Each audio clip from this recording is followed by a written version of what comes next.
tough. You can't fool her. She's the best at what she does. Ira Gershwin. I never knew how good our songs were until I heard Ella Fitzgerald sing them. Keter Betts. There are only geniuses in music, math, and chess. Ella is a genius.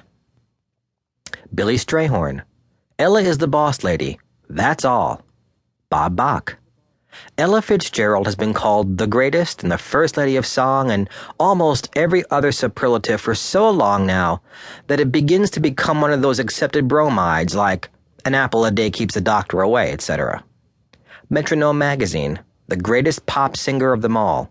Playboy Magazine, the greatest jazz singer in the world. Ebony Magazine, the #1 vocalist in Milan. Leonard Feather. If one all-around queen of jazz vocalists could be chosen, it would have to be Ella Fitzgerald. Benny Green. How many songs is Ella guaranteed a kind of immortality merely by recording them? Henry Pleasance. She commands an extraordinary range of 2 octaves and a sixth. This is a greater range, especially at the bottom, than is required or expected of most opera singers. And Ella Fitzgerald. I've had some wonderful love affairs and some that didn't work out. I don't want to dwell on that, and I don't want to put people down, but I think all the fabulous places I've been, the wonderful things that have happened for me, the great people I've met, that ought to make a story. Introduction. Ella Fitzgerald. The name conjures up thoughts of the Savoy Ballroom, the Chick Webb, Duke Ellington, and Count Basie bands, hot jazz, sweet ballads, and recordings by the thousands. There is so much more to this career, touched by genius, the famous, and the infamous.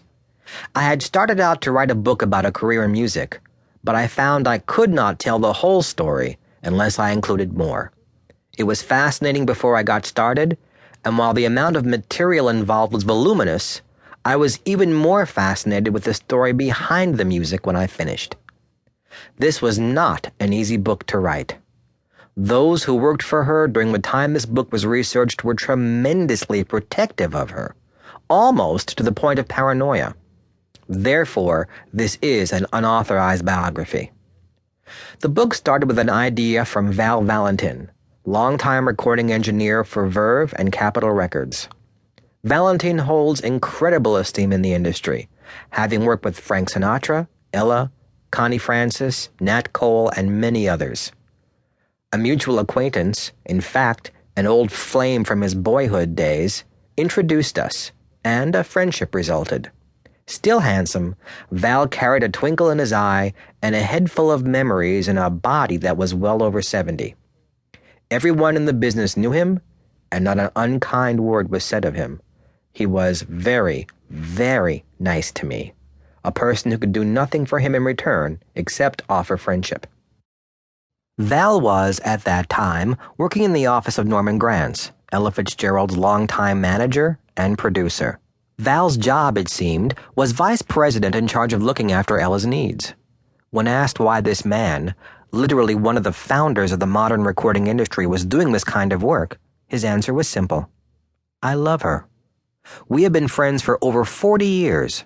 Norman would give me the shirt off his back if I asked for it. So now, Norman has asked me to do this. I do it with a full heart.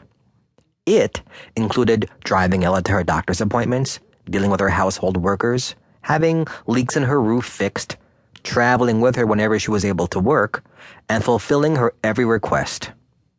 Val was a very spiritual person and did not consider this a come-down. He'd had a big career, and now he was helping his friends. At lunch with me one day in Beverly Hills, the topic of misinformation came up. So much of what had been previously written about Ella was, as he said, so much horseshit. He worried that the truth of her career would never be set straight. You know, young man, you ought to write a book. Ella and Norman are getting old and are not in good health. When I die, all the memories will die with me. Once I told Val that I was indeed going to write such a book and submitted to him a sample chapter. He was enthusiastic but cautious. You must get Norman's approval, he said. Write him a letter, and I will make sure